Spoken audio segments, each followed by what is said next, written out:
Bueno, entonces empezamos con el estructuralismo para cerrar el tema de objetos abstractos, en particular el tema de la ontología matemática o la ontología de las matemáticas. Si recuerdan, la vez pasada habíamos revisado teorías nominalistas basadas en, ya sea en el programa de Field de nominalización de la ciencia, que busca nominalizar a la ciencia para quitar el sustento del argumento de Quine, el argumento de indispensabilidad de Quine, de la idea de que las ciencias presuponen matemáticas, y otros nominalismos no fieldianos, lo que Mark Olivan llama nominalismos fáciles o por rutas fáciles, es decir, nominalismos de los que sus autores no piensan que se requiera nominalizar a la ciencia, ¿no? Sino que basta con reinterpretar de cierta forma. Entonces mencionamos a Yablo, mencionamos a Meliá. Ya busqué después de eso, como que se me quedó la curiosidad de por qué Meliá habla del camino de la comadreja. Y parece que es porque en inglés hay esto que se conoce como whistle words, que son como palabras que no significan como literalmente o algo así. Entonces, tiene que ver con eso, con unas palabras, no sé si llamadas whistle words. Y entonces parece que es un poco como un juego de palabras, ¿no? En realidad, que solo se da en inglés. Pero bueno, ya explicamos qué significa esto del whistle de Meliá, que es retractarse del contenido matemático de las teorías científicas y solo quedarse con el contenido concreto, con la descripción del mundo concreto. Entonces, la idea de Meliá es, sí, se requieren matemáticas para explicar, perdón, para describir, pero eso no significa que existan, ¿no? Solo son herramientas matemáticas para describir el mundo concreto físico, ¿no?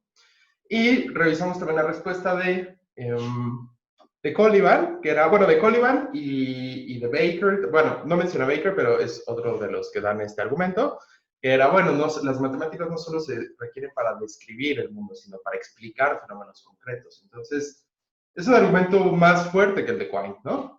Porque el de Quine, pues, solo es, bueno, uno escribe la ciencia en términos matemáticos y eso, ya que tiene las matemáticas, pues hay una implicación lógica a la existencia de estos objetos, ¿no? Y entonces, de nuevo, la réplica podría ser, bueno, que tú describas el mundo con eso no significa que exista, ¿no? La contrarréplica de los realistas es, no solo lo describimos, no solo describimos el mundo en términos matemáticos, sino lo explicamos en términos, o sea, apelando a propiedades matemáticas, ¿no? Les mencioné el ejemplo de los ciclos de vida de las cigarras y de los panales de las abejas que tienen, que se supone que hay un teorema llamado el teorema Honeycomb, como del panal, que te dice la teselación más óptima, cuando lo que quieres es gastar como menos miel o menos energía o algo así, es la que tiene hexágonos, y entonces la explicación de por qué las abejas tienen sus panales con esa forma es una explicación con base en una propiedad matemática, que es la figura hexagonal, ¿no? Bueno, entonces revisamos eso y bueno, pero vamos a revisar rápidamente, les digo, otra postura realista. De nuevo, la vez pasada, mencioné el logicismo y neologicismo, pero otra postura realista es la de los estructuralistas, de ciertos estructuralistas, ¿no? No todos los estructuralistas son realistas, pero voy a enfocarme principalmente en el estructuralismo de Shapiro. Stewart Shapiro, sobre todo en su libro Structure and Ontology, ¿no? Estructura y ontología, que es del 91, 94, si no recuerdo mal, del 94 creo. Y bueno, ¿cuál es la idea? Pues la idea es, como dice su nombre, y que de hecho es digamos, un insight o una idea general que es mucho más vieja, quizá incluso yendo hasta finales del siglo XIX, que es la idea de que las matemáticas en realidad no hablan sobre cosas, sobre objetos, sino sobre estructuras. Claro, entonces la pregunta es, bueno, ¿qué es una estructura, no? Y esa es la idea de los estructuralistas, de dar una teoría de qué es una estructura y defender que las matemáticas hablan sobre eso. Claro, como les decía, hay estructuralismos no realistas, es decir, que no piensan que las estructuras sean pues, entidades reales, ¿no? Serían lo que algunos llaman estructuralismo sin estructuras. Por ejemplo, hay unas ideas del tipo de, bueno, las estructuras de las que hablan las matemáticas realmente no son estructuras lógicamente posibles, ¿no? Pero les digo, vamos a enfocarnos un poco más en los estructuralistas realistas, que piensan que las estructuras sí son entidades existentes, ¿no? Y como les menciona, bueno, entonces les decía, hay que hacer al menos dos cosas. Entender qué significa estructura y entender por qué las matemáticas hablan sobre estructuras, por qué existen. Bueno, porque el argumento para su existencia, pues regularmente no es el único, pero les digo, el más famoso es el argumento de Quine de indispensabilidad. Como les comentaba la vez pasada, en los últimos años se ha ido la discusión a más que indispensabilidad para descripción, más bien si realmente hay explicaciones matemáticas de entidades, de fenómenos, de sucesos, de hechos, de mecanismos físicos y concretos, ¿no? Que sería un argumento más fino, más fuerte. Bueno, pero entonces hay que entender qué es estructura, qué tipo de entidades son esas y cómo se relacionan pues, con las matemáticas, ¿no? Y una primera idea es pensar a las estructuras como patrones, como regularidades, ¿no? ¿Qué quiere decir patrones? Es que regularidades más bien suena más a una cuestión concreta que se da en el tiempo recurrentemente. Pero patrones no tienen esa implicación, ¿no? O esa, sí, como esa asociación semántica. Patrones nos habla de algo que puede darse, iba a decir, digamos, ocurrir, aunque ocurrir también tiene una asociación temporal, pero algo que puede darse en diferentes objetos, en diferentes, incluso no solo objetos, sino colección de objetos o incluso diría sistemas, ¿no? Por ejemplo, el ejemplo del panal de abejas, ¿no? Que tiene una forma hexagonal. Bueno, ahí esa forma hexagonal es un patrón que se puede repetir en otros muchos objetos, en una mesa, por ejemplo, ¿no? Entonces, en ese sentido, la mesa y las cositas estas de los panales de abejas tienen cierta propiedad en común, que es tener una forma hexagonal, que es un patrón matemático, ¿no? Y eso se puede, pues como ya saben, ¿no? Estudiar en la geometría y se conoce desde, al menos desde Platón y todo eso, ¿no? Bueno, este es un primer acercamiento. Una idea como más general y quizá espero un poco más clara es que una estructura es un conjunto de relaciones. Claro, digo, no podemos aplicar esto literalmente a las matemáticas porque hablar de conjuntos es hablar de una entidad matemática y justo lo que los estructuralistas quieren es decirte que incluso los conjuntos son estructuras, ¿no? Es decir, que todo objeto matemático son estructuras. Los estructuralistas tipo Shapiro, ¿no? Pero bueno, vamos a empezar con eso. Entonces, piénsenlo así. Siempre agarro para ejemplos cosas que tengo a la mano. Y en este caso van a ser estos dos libros, ¿no? Estos dos libros. Entonces, este conjunto de objetos, o sí que no piensen en el conjunto como una cosa, sino estos dos objetos tienen muchas relaciones entre sí, pero por ejemplo, una de ellas es que yo los puedo poner uno después del otro, ¿no? Supongamos en mi librero, digamos, los acomodo, pongo uno después del otro. Entonces tienen una relación de precedencia, ¿no? No necesita ser precedencia temporal ni espacial, sino solamente los ordeno y digo, mira, en mi clasificación de libros de metafísica, este va primero y este va después, ¿no? Solo es una relación de precedencia en un orden arbitrario de mi biblioteca, supongamos, ¿no? Esa relación es parte de, o define la estructura que estos objetos tienen, que es tener una cierta relación entre ellos, a saber, de precedencia, ¿no? En este orden que acabo de definir.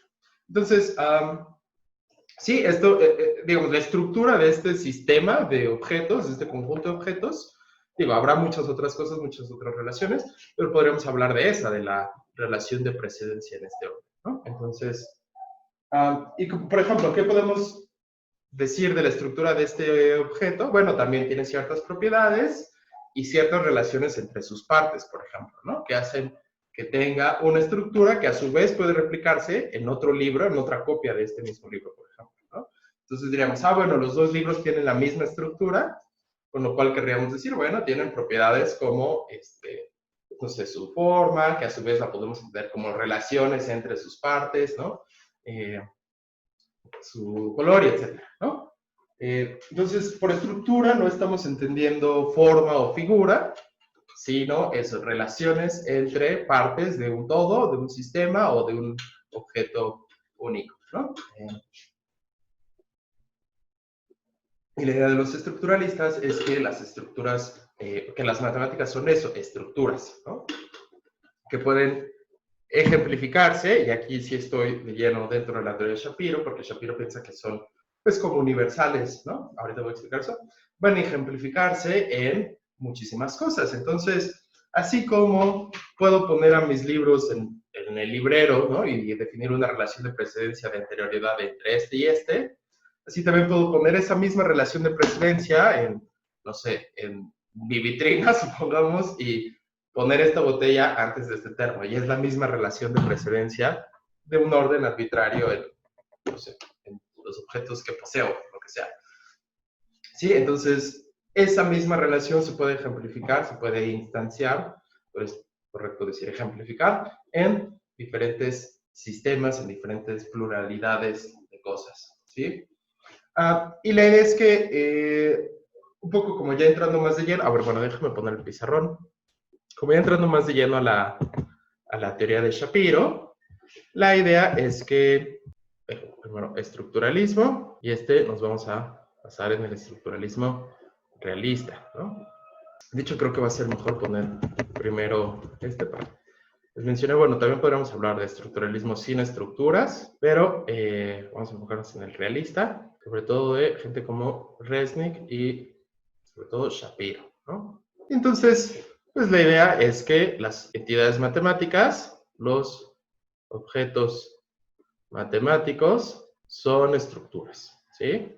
Ya un poco vimos qué quiere decir una noción inicial de estructura, pero ahora vamos a diferenciarlo. Ok. Sí, no es un buen fraseo. Ahora les voy a decir por qué. Porque vamos a diferenciarlo. O sea, lo que queremos, déjenme borrarlo. Voy a primero ponerlo más detalladamente y después les doy el eslogan, porque si no puede esto llevar a confusiones. La idea es, lo que quiere el estructuralista básicamente es decir que los objetos matemáticos no tienen una naturaleza intrínseca. No son nada en sí mismos. Esa es la idea. No son nada en sí mismos. Los objetos matemáticos son solo en tanto que relaciones con otros objetos matemáticos. ¿Sí? ¿Qué quiere decir una naturaleza intrínseca? Piensen, digo, el concepto pues es más o menos cotidiano de intrinsecalidad, creo, pero piensen en las propiedades intrínsecas como aquellas que tienen un objeto solo en virtud de cómo es en sí mismo, no en relación con otras cosas. Entonces, por ejemplo, esta división es muy oscura y en metafísica hay mucho debate acerca de cómo definirla exactamente, la noción, la diferencia entre intrínseco y extrínseco. Pero piensen, por poner un ejemplo no tan bueno, pero tampoco quiero meterme en ese debate por ahora, mi propiedad la propiedad que tengo es que, yo soy de los que dudan mucho de esta división, pero iba a decir ser humano, pero entonces me dirían, no, tú tienes la propiedad de ser humano en virtud de una relación con unos ancestros y lo que sea. Déjame, es que no se me ocurre ninguna propiedad intrínseca, la verdad, porque siempre todas las que se me ocurren pienso que son relacionadas. Mejor vamos a empezar con una extrínseca. Por ejemplo, la propiedad de ser hermano de alguien que tengo se debe, o sea, yo tengo esa propiedad de ser hermano de alguien debido a que tengo hermanos. Es decir, soy de esa forma un hermano de alguien debido a que hay alguien más quien es mi hermano o hermana, ¿no? Entonces, mi propiedad de ser hermano de alguien es una propiedad que tengo de forma extrínseca, o es una propiedad extrínseca. Algunos dirán, bueno, quizá tu altura es intrínseca, ¿no? La altura que tengo, los centímetros o los metros que mido, son intrínsecos a mí, no los tengo, dirían algunos, en virtud de cómo son otras cosas en el universo. Si solo existiera yo en un universo, digamos, conceptualmente posible, no estamos diciendo que sea físicamente posible, pero no es lógicamente posible. Si solo existiera yo en el universo, aún así tendría la altura que tengo, ¿no? Si solo existiera yo como estoy ahorita, ¿no? Tendría la altura que tengo. Entonces, no tengo la altura en virtud de mi relación con otras cosas, entonces mi altura es intrínseca a mí. Y de nuevo, lo extrínseco es lo que tengo en relación con otras cosas. ¿Sí? Ok. Entonces la idea de los estructuralistas es que los objetos matemáticos no tienen eso, no tienen relaciones intrínsecas, perdón, no tienen propiedades intrínsecas. No tienen propiedades extrínsecas, es decir, solo se definen, se basan en sus relaciones con otras cosas. Por ejemplo, ¿qué es el número uno para los estructuralistas? El número uno no es un objeto en sí mismo, es un lugar en la estructura. Esa es la tesis correcta. Por eso cuando puse los objetos matemáticos son estructuras, dije, no, es que en realidad los objetos matemáticos son lugares en las estructuras. O sea, lo que quiero decir es, las matemáticas hablan de estructuras, entonces en ese sentido uno podría decir, bueno, las matemáticas son estructuras, sí, pero los objetos como el número uno son estructuras, perdón, son lugares en la estructura. ¿En qué estructura? Pues en la estructura, por ejemplo, de los números naturales, ¿no? ¿Cómo se define esa estructura? Pues justamente mediante ciertas relaciones. Postulamos una cosa que es el cero, que tiene ciertas relaciones de anterioridad, en el orden, ¿no? de la aritmética, con el 1, que a su vez es anterior al 2, que a su vez es anterior al 3, y así, ¿no? No solo eso, sino que también, por ejemplo, podemos definir una suma, de tal forma que si a una cosa le sumas, a algún número le sumas 1, pues te lleva al número inmediatamente al siguiente, ¿no? Al sucesor, hablando de los números naturales, ¿no? Y así, entonces, no es que el cero sea algo por sí mismo, sino que el cero solo es en tanto que está en una estructura, que es la estructura de los naturales en este caso. Y además, estructura de los racionales y de los reales y todo lo demás, ¿no? Pero esa es la idea básica de los estructuralistas. Entonces, déjenme ponerlo así. Más exactamente, los objetos matemáticos solo son lugares en una estructura. ¿Sí? Entonces, Shapiro habla de esta distinción conceptual entre lugares como objetos y lugares como offices, dice en inglés, que sería, en español sería como hablar de puestos. Por ejemplo, el director de una empresa, ¿no? Piensen así, piensen en una empresa, ¿no? En general, cualquier empresa que quieran. El director de una empresa. Podemos referirnos al director de una empresa. Cuando hablamos del director de una empresa, podemos referirnos a la persona concreta que está cubriendo ese rol, ese papel de dirigir la empresa, o podemos referirnos al papel, al rol, al lugar, al trabajo, sí, a ese papel de dirigir la empresa. ¿Sí? Entonces, lo que tienen en mente los estructuralistas es la segunda concepción. La idea es que los objetos matemáticos no es que ocupen un lugar, no es que sean cosas que ocupan un lugar en una estructura. No hay tales cosas, diría. Lo que hay son esos lugares, ¿sí? Entonces, regresando a la analogía con la empresa, no es que hablemos del director como la persona concreta, así Juanito Pérez que dirige tal empresa X, sino del lugar, del rol, del papel, de la oficina, del trabajo, digamos, de dirigir la empresa X, ¿no? Entonces, esa es la idea, que no hay una naturaleza intrínseca a los objetos matemáticos, sino son en relación con otros objetos matemáticos. Que esas relaciones son las que nos dan las definiciones y los axiomas de las matemáticas, ¿no? Siempre nos definen un objeto matemático en relación con otros, ¿sí? Ok, entonces esa es la idea básica. Son lugares en una estructura. Y Shapiro piensa que estas estructuras existen ante Rem. Básicamente es un platonista, como de los universales, ¿no? Y esto se distinguiría de las estructuras in Rem, que sería un aristotelista. ¿Sí recuerdan esta división? Que era un platonista de los universales, piensa que los universales son independientes de sus ejemplos, ¿sí? Entonces la idea de Shapiro es que las estructuras matemáticas existen independientemente de sus ejemplificaciones en la realidad. Si mañana se destruyera el cosmos, porque, no sé, explota un hoyo negro en el centro del universo y se traga todo lo demás, no sé, lo que sea. ¿Dejaría de haber objetos matemáticos? Los aristotelistas dirían sí. ¿Por qué? Porque los objetos matemáticos solo existen para los aristotelistas in rem, en las cosas, ejemplificados. Para los platonistas no. Para los platonistas, los objetos matemáticos existen independientemente de sus ejemplificaciones. ¿Sí? Y eso. Entonces, sí, las matemáticas hablan de estructuras que sí se pueden ejemplificar en el mundo concreto, pero que no todas están necesariamente ejemplificadas, y además que son independientes de ellas.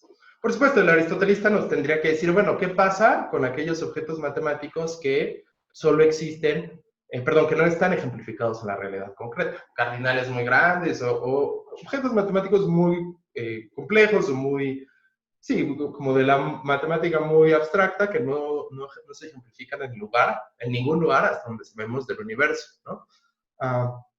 Los aristotelistas tendrían que decir que esos objetos matemáticos, hablando estrictamente, no existen, ¿sí? Entonces sería como una mezcla entre realismo para ciertos, aquellos que están ejemplificados, y antirrealismo para las demás estructuras, ¿no? Algunos dirán, bueno, no es una posición muy uniforme y etcétera, ¿no? Para el platonista no. Para el platonista todas las estructuras matemáticas existen de forma como objetos abstractos, solo que algunas están ejemplificadas. ¿Sí?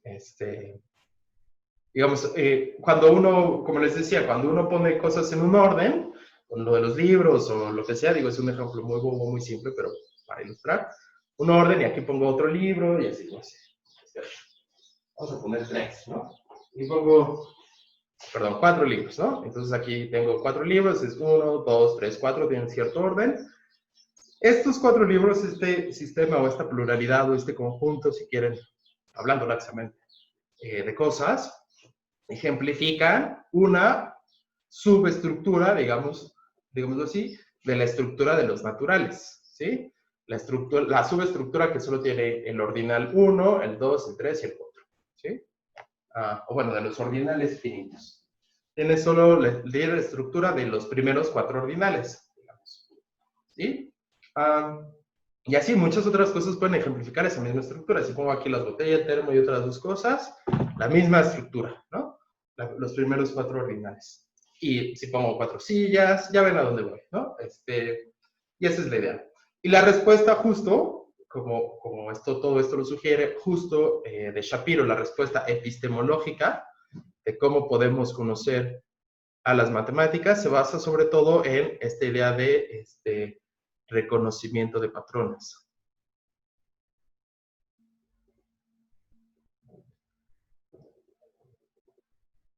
Bueno, nosotros ves los 4 libros, ves 4 sillas y reconoces un patrón ahí. Esa es la idea, ¿no? Y claro, el reconocimiento de patrones es algo que existe en la mente humana, que la psicología, la ciencia cognitiva estudia, cómo podemos reconocer patrones. Por supuesto, le interesa a la gente que hace inteligencia artificial, cuando en un sitio web les piden el CAPTCHA, ¿no? Es justo también para entrenar una inteligencia artificial que reconozca, por ejemplo, los coches o los semáforos o así, ¿no? Entonces, la idea es, el reconocimiento de patrones existe, es una capacidad psicológica real, y la idea de Shapiro es, bueno, nosotros conocemos estructuras, por ejemplo, al reconocer patrones, ¿no? 1, 2, 3, 4, 1, 2, 3, 4, mismo patrón, vemos que tienen algo en común, ¿no? ¿Se acuerdan de la cuestión de similaridad que vimos con propiedades? Es algo así, ¿no? Vemos que hay una similaridad aquí. Hay un patrón, y ese patrón es los primeros 4 ordinales, ¿sí? Si después vemos 4, en vez de 4 libros vemos 5, y luego vemos 5 sillas, bueno, ya decimos, bueno, hay 5, o sea, tienen una estructura en común, los 5 primeros ordinales, los 10,000 millones primeros ordinales, y lo demás solo es extenderlo de forma lógicamente consistente, ¿no? Ya que tienes 10,000, pues ya que sabes que siempre puedes ir sumando más 1, te das cuenta que eso llega al infinito, ¿no?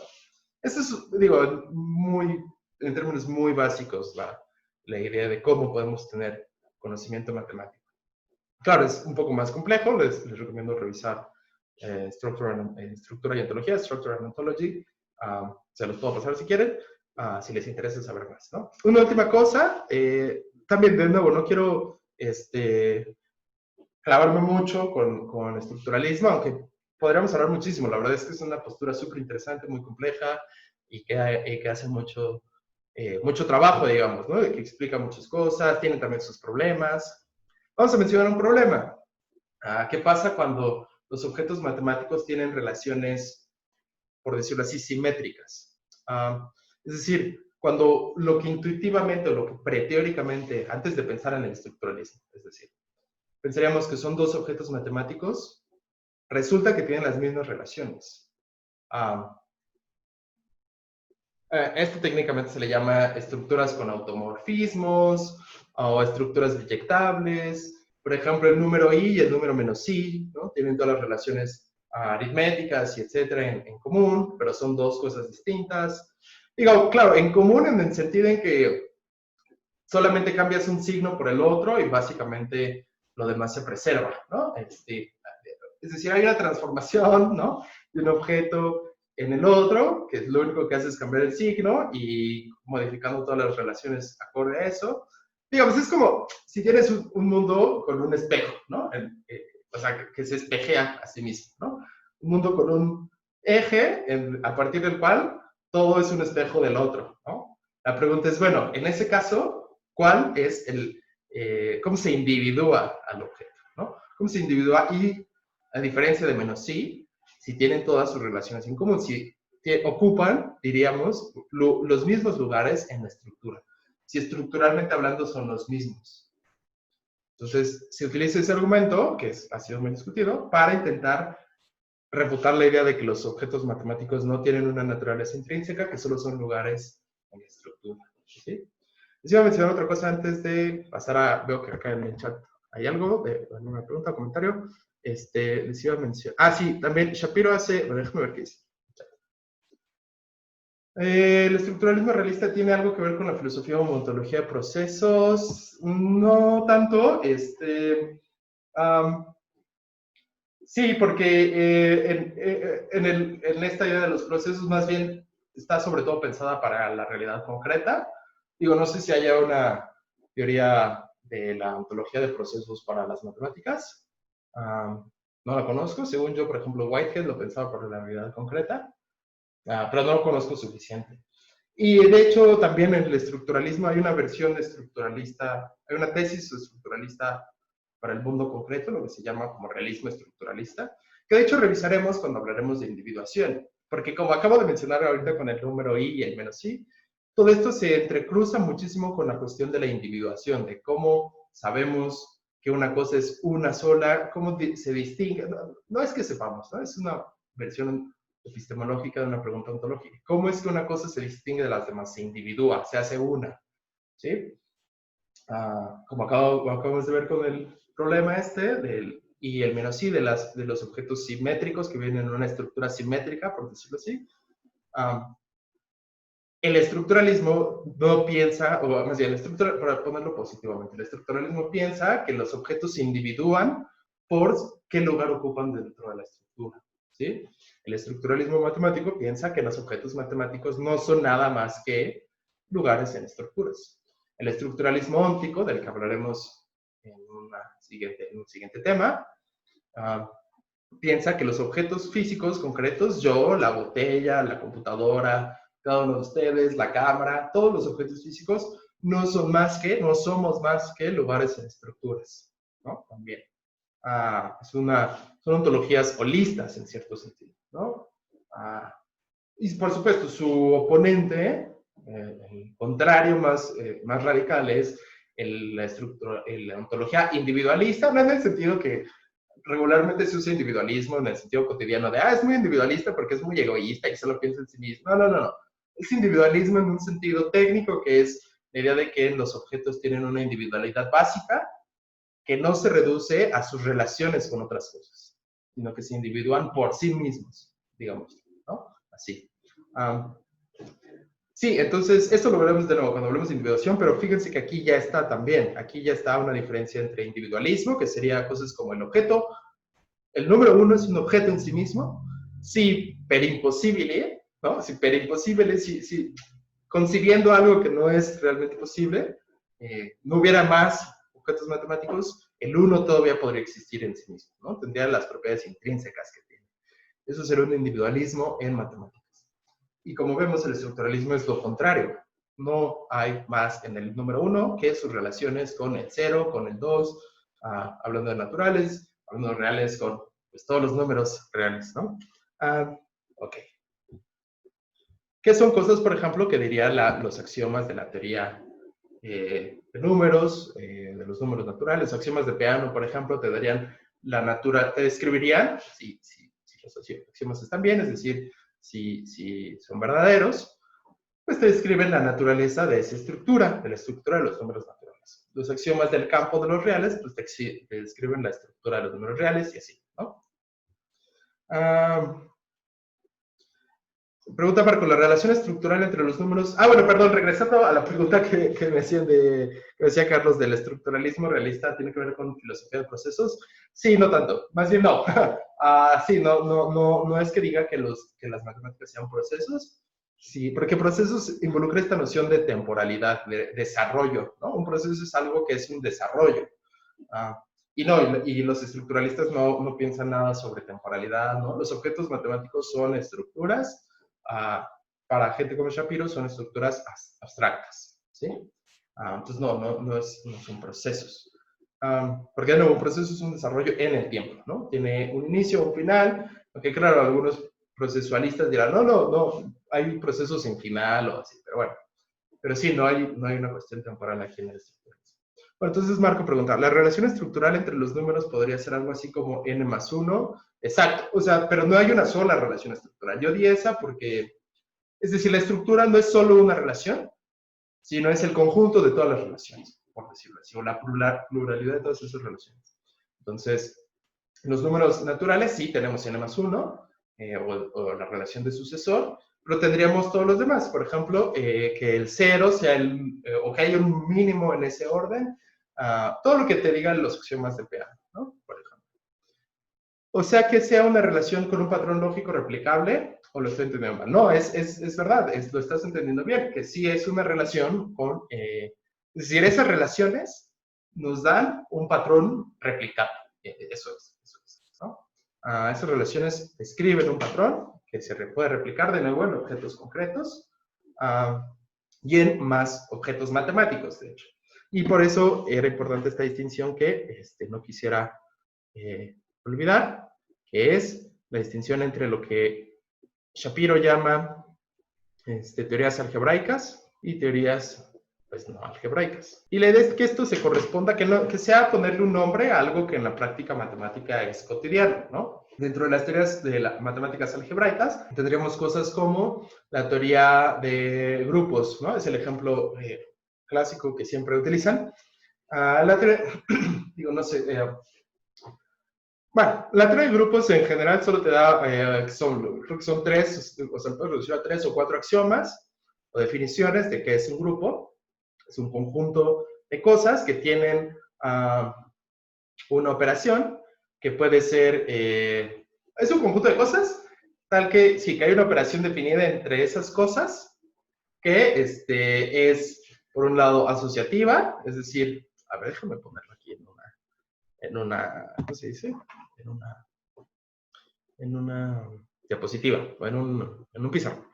Entonces, un conjunto G es un grupo, sí, solamente sí.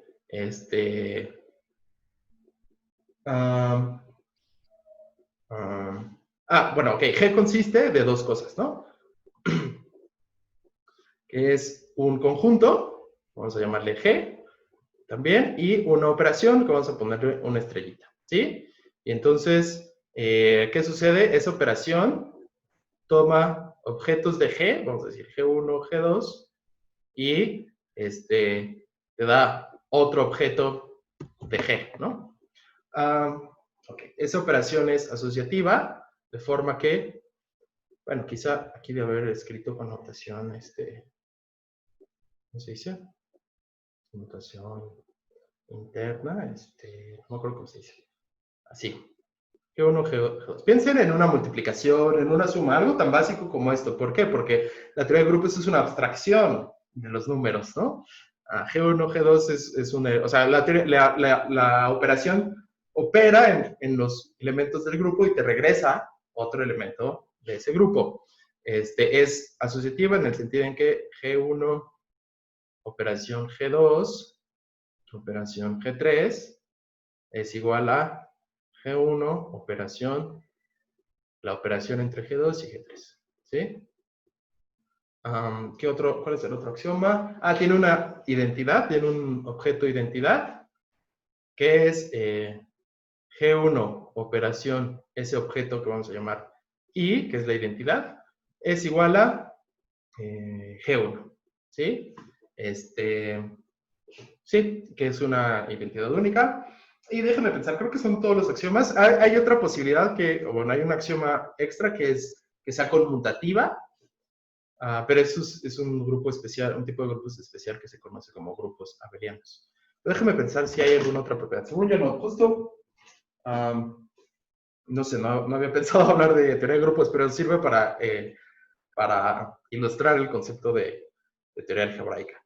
¿Por qué? Porque, o sea, piénsenlo así, los números naturales son un grupo, pero también hay un ejemplo muy padre de un artículo que ilustra la teoría de grupos. Cuando uno rota los colchones, las rotaciones las puedes entender como operaciones.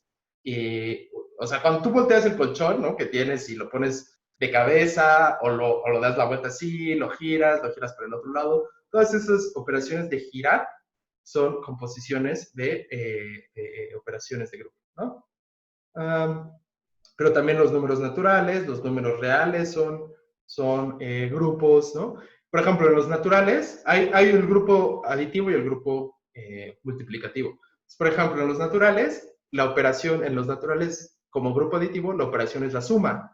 1 más 1 es un natural, 1 más 1 más 2 más 1 es igual a 1 más 1 más 1, ¿no? Con el segundo axioma de asociatividad. Y tienen un closure, associativity. Perdón, tienen un inverso. Eso es lo que me faltaba.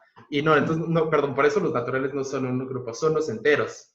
Me faltaba el inverso, perdón. El inverso es, por ejemplo, si lo pensamos de forma aditiva, G1 es, sí, para todo elemento G, hay un inverso tal que G menos G1 operación G va a ser la identidad, ¿no? A ver, por ejemplo, los naturales. Perdón, no los naturales, otra vez, siempre con los naturales. Los enteros, ¿no? De forma aditiva, si yo sumo dos enteros como 1 más 1, pues este es otro entero, en este caso 2. Si yo sumo 1 más 1 más 3, por ejemplo, esto es igual a sumar 1 más 3. ¿Sí? En ambos casos es 5, ¿no? 1 más 1, 2, más 3, 5. 1 más 3, 4, más 1 es 5, ¿no? Entonces, es asociatividad. Hay un neutro que es el 0, 1 más 0 es igual a 1 mismo. Y hay un inverso que es el negativo, 1 más menos 1 es igual a el neutro, que es el 0, ¿sí? Ay, aquí sí lo puse bien en los axiomas, ya no me acuerdo.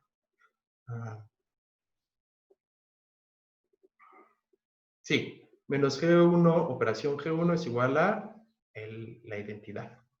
¿Sí? Entonces, o el neutro. ¿Sí? Entonces, estos son los enteros. El grupo se escribe así, el grupo de los enteros. Esta Z es para los enteros. Con la operación de suma. Este es el grupo aditivo de los enteros. ¿Sí? Otro ejemplo básico es el grupo multiplicativo. Ay, caray. Perdón, el grupo multiplicativo de los enteros, con el punto como multiplicación, o si quieren, con el tachecito. Este es el grupo multiplicativo de los enteros. Entonces, aquí la operación es la multiplicación y tenemos, por ejemplo, 1 por 2. Ay, dice que internet es inestable. No sé por qué. Espero que no se trabe, perdón. Eso no me había pasado últimamente. 1 por 2, pues es igual a 2 y es decir, la multiplicación siempre te regresa, cuando multiplicas dos números enteros, siempre te regresa otro entero, ¿no? Es asociativa porque si yo multiplico 2 por 4 por 2, esto es igual a 2 por 4. Bueno, si quieren, para cambiarlo y que no piensen que tiene que ver con la identidad aquí. por 3. Este es igual a multiplicar 4 por 3 por 2, ¿no? Entonces 2 por 4, 8, 8 por 3, 24, 4 por 3, 12, por 2, 24, ¿no? Siempre es o sea, la multiplicación es asociativa en este sentido, que puedes mover los paréntesis.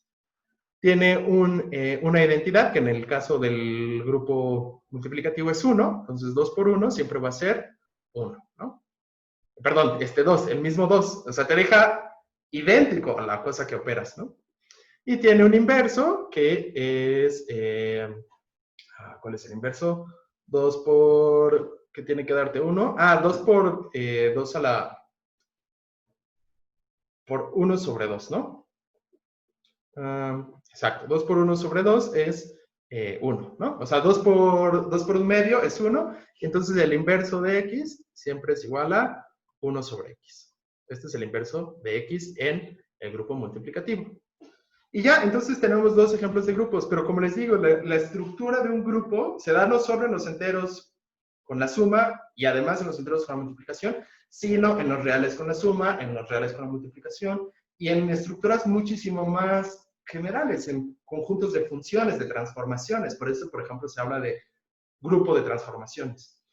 Por lo que les decía, la rotación de objetos en el espacio, el conjunto de estas funciones forma un grupo, donde los elementos del grupo ya no son números como con el grupo multiplicativo de los enteros, sino son rotaciones que se entienden como funciones, como transformaciones en el espacio, ¿sí? Entonces, los elementos ahí son las rotaciones y la operación es la composición de funciones, que es ejecutar una rotación después de la otra, ¿sí? Rotaciones en el espacio, traslaciones en el espacio, ¿sí? Entonces, si tú pones esas transformaciones en un conjunto y le pones la operación de ejecutar una después de la otra, es decir, composición de funciones, tienes un grupo de transformaciones de objetos en el espacio. Y así hay muchísimos más. La noción de grupo es muy general. Entonces, a eso se refiere, todo esto es para decir, a esto se refiere Shapiro con el concepto de teoría algebraica. Es una teoría que describe, de por sí, ya describe una estructura, la estructura de grupo, ¿sí? Y esto es súper bien conocido en matemáticas. Cualquier matemático va a decir, sí, sí, la teoría de grupos no se refiere a una cosa en particular. Bueno, se refiere a grupos, pero los grupos no son una cosa particular, sino que es una estructura que pueden tener los enteros multiplicativos, los enteros aditivos, las transformaciones y muchísimas otras cosas más, ¿no? La teoría de grupos es muy compleja, de hecho. Con esos poquitos 4 axiomas se pueden hacer muchísimas cosas. Bueno, les digo, hay un quinto posible axioma, que es el de la conmutatividad, que es simplemente que si tú multiplicas 2 por 3, eso es igual a multiplicar 3 por 2. Es decir, cambiar el orden de las operaciones te da un grupo conmutativo, o se dice abeliano, por Abel, que era un matemático danés. Bueno, en fin, entonces esto es lo que se quiere, lo que se refiere Shapiro con teorías algebraicas. El ejemplo paradigmático es la teoría de grupos. La estructura de grupo se reproduce en muchos lugares de las matemáticas, incluso como vemos aquí en modelos de cosas concretas, de transformaciones de cosas en el espacio, de rotaciones y traslaciones, y muchas más, ¿no? Entonces, Shapiro, con su estructuralismo, no se refiere a estas cosas primariamente, se refiere a las teorías no algebraicas. Por ejemplo, pues justo la teoría de los números enteros, como la que estamos viendo aquí, ¿no? Ahí, de manera como común, no se dice que los números sean estructuras, sino que se piensa que son, o muchos pensarían que son objetos, pero no, para los estructuralistas, también las teorías no algebraicas, como la teoría de los números enteros, son estructuras, ¿sí? Claro, y ya, bueno, si ya esos son estructuras, bueno, va a hablar de teorías algebraicas, pues ya no tiene gran problema, porque ya de por sí se pensaba que describían estructuras. La idea de los estructuralistas es que, partiendo de las teorías no algebraicas, esas también describen estructuras, ¿no? Todo es estructura en matemáticas, no solo las algebraicas. Entonces, esa es la idea. Lo de los grupos, de nuevo, solo fue para ejemplificar. Y sería un caso de teorías algebraicas, por ejemplo, teoría de grupos, ¿sí? Es el ejemplo paradigmático. De nuevo, porque la idea es que la estructura de un grupo se reproduce en muchos lados. Muchos objetos, muchas estructuras matemáticas tienen la estructura de grupo, ¿sí? Muy bien.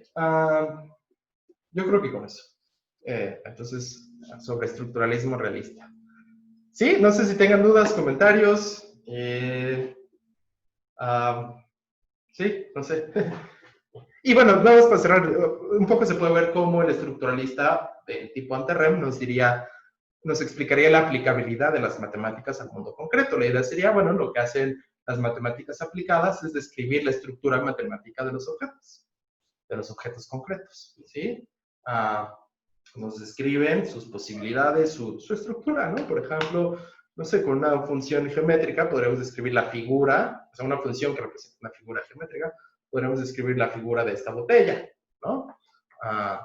Podemos describir muchas propiedades de la botella también de forma matemática. Su peso como una función que toma objetos o puntos que representarían objetos y les asigna un número positivo, real, ¿no? Que será su peso.